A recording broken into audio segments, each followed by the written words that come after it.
Africa David Diop. അപ്പോൾ ഇത് പറയുന്നതെന്ന് വെച്ചാൽ ആഫ്രിക്കയ്ക്ക് ഒരു വിൽ പവർ കൊടുക്കുന്നത്. അതായത് ആ സമയത്തുള്ള ആഫ്രിക്ക അനുഭവിച്ച പ്രോബ്ലംസും സഫറിങ്സും സപ്രസിങ്ങും അതായത് ഒപ്പറേഷനിലും ഇതായിട്ടൊരു ആഫ്രിക്കയ്ക്ക് ഒരു മെസ്സേജ് കൊടുക്കുന്നവരാണ് ഈ പോയം ഉള്ളത്.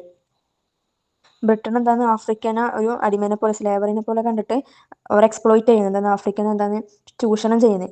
എപ്പോഴും നമ്മൾ ഈ ചൂഷണത്തിൽ നിന്നൂടെ, സ്ലേവറി ആയിട്ട് നിൽക്കണം, നമ്മൾ അതിനെ എഗെയിൻസ്റ്റ് ആക്കണം, അതിനെതിരെ പ്രവർത്തിക്കണം. അതുപോലെ തന്നെ ഇതിലെ 3 ഭാഗമായിട്ടുണ്ട്.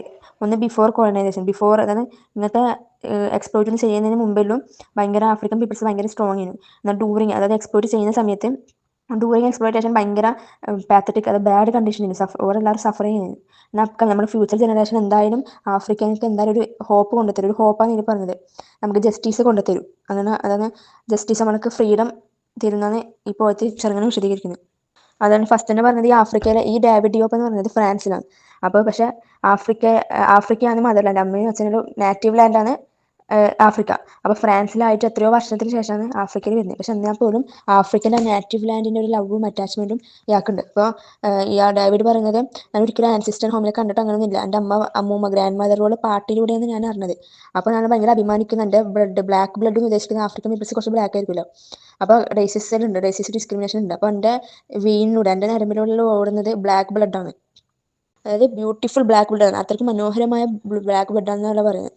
അതേപോലെ തന്നെ എന്തായാലും നമ്മൾ ഇതിനെതിരെ പ്രവർത്തിക്കണം.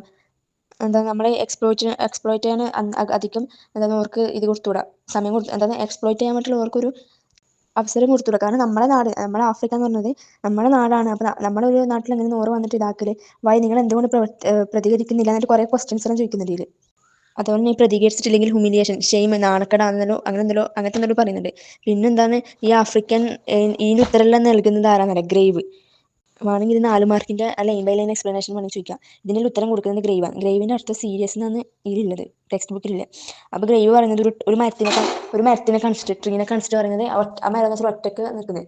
അപ്പോൾ ഒരു വൈറ്റ് പൂവ് ഉണ്ടായത് അതെല്ലാം ഫെയ്ഡായി പോകും. അതായത് ബ്രിട്ടൻസ് എന്ന് വെച്ചാൽ വൈറ്റ് പീപ്പിൾസ് അല്ലേ, അതങ്ങനെ ഇൻഡയറക്റ്റ് ആയിട്ട് പറയുന്നത് ആ മരമാണ് ആഫ്രിക്ക. ആ ഒറ്റക്ക് നിൽക്കുന്ന ആ യങ് ആൻഡ് സ്ട്രോങ് മരം, അതായത് അത് അഡ്ജക്റ്റീവായിട്ട് കൊടുത്തതാണ്. യങ് ആൻഡ് സ്ട്രോങ് മരം അതാണ് ആഫ്രിക്ക. അതായത് ആഫ്രിക്കയിലെ വൈറ്റ് പൂവ് ഒരിക്കൽ ഫെയ്ഡ് ആവും. കാരണം മരത്തിൽ പൂവ് ഫ്രൂട്ട്സ് ആയിട്ട് മാറില്ല, അതുപോലെ തന്നെ. അപ്പോൾ വൈറ്റ് കൊണ്ട് ഉദ്ദേശിക്കുന്നത് ബ്രിട്ടൻസ് ഒരിക്കൽ മാറും. എന്നിട്ട് അവയുടെ ഒരു ഫ്രൂട്ട് വരും, ബിറ്റർ ടേസ്റ്റിലെ. ബിറ്റർ എന്ന് വെച്ചാൽ കേപ്പിലെ ഫ്രൂട്ട് വരും. അപ്പോൾ ബിറ്റർ അതെന്താ ഉദ്ദേശിക്കുന്നത് വെച്ചാൽ ബിറ്റർ ടേസ്റ്റ് ഓഫ് ലിബർട്ടീസ്, ഫ്രീഡത്തിൻ്റെ ബിറ്റർ. അതായത് നമുക്കൊരു ഫ്രീഡം കിട്ടാൻ വേണ്ടിയിട്ടുള്ളൊരു കേപ്പ്. അപ്പോൾ പറയുന്നത് ആ ഫ്രൂട്ട്സ് ആണ് ശരിക്കും. ആ ഫ്ലവറെല്ലാം ഫെയ്ഡ് ആയിട്ട് നമ്മൾ ഫ്രൂട്ട്സ് ആയിട്ട് നിൽക്കും. ഇത്രയും പറയുന്നു. രണ്ടും ഏകദേശം സെയിം. ഞാൻ വിചാരിച്ചത് ഭയങ്കര ടഫ്, ഭയങ്കര പഠിക്കാൻ അതുപോലത്തെ പാടാന്ന് വിചാരിച്ചു. പക്ഷെ പഠിക്കാൻ പറ്റിയിട്ട് ഭയങ്കര ഈസിയാണ്. പിന്നെ ഇതിലങ്ങനെ പോയറ്റിക് ഡിവിഷൻ അങ്ങനെ പറയുന്നില്ല. ആ ഒരു അലിട്രേഷനും അതായത് 3 പറയുന്നത്. അലിട്രേഷൻ എന്ന് വെച്ചാൽ ബ്യൂട്ടിഫുൾ ബ്ലാക്ക് ബ്ലഡ്, അത് അലിട്രേഷൻ. പേഴ്സോണിഫിക്കേഷന് ആ ലൈൻ തന്നെയാണ് പേഴ്സോണിഫിക്കേഷൻ, ദാറ്റ് ഇറിഗേറ്റ്സ് ദ ഫീൽഡ്. പിന്നെ അനഫോർണ എന്ന് പറഞ്ഞത് സെയിം സൗണ്ട് ഇങ്ങനെ റിപ്പീറ്റ് ചെയ്തോട്ട് അങ്ങനത്തെ എന്തോ അനഫോർണ. അതേതാന്ന് മറ്റേ 8, 9, 10 ലൈനില്. പിന്നെ വേറൊന്നുമില്ല. വേറെ ഈ പാടുമ്പോൾ കുറച്ച് ഈസിയാണ്.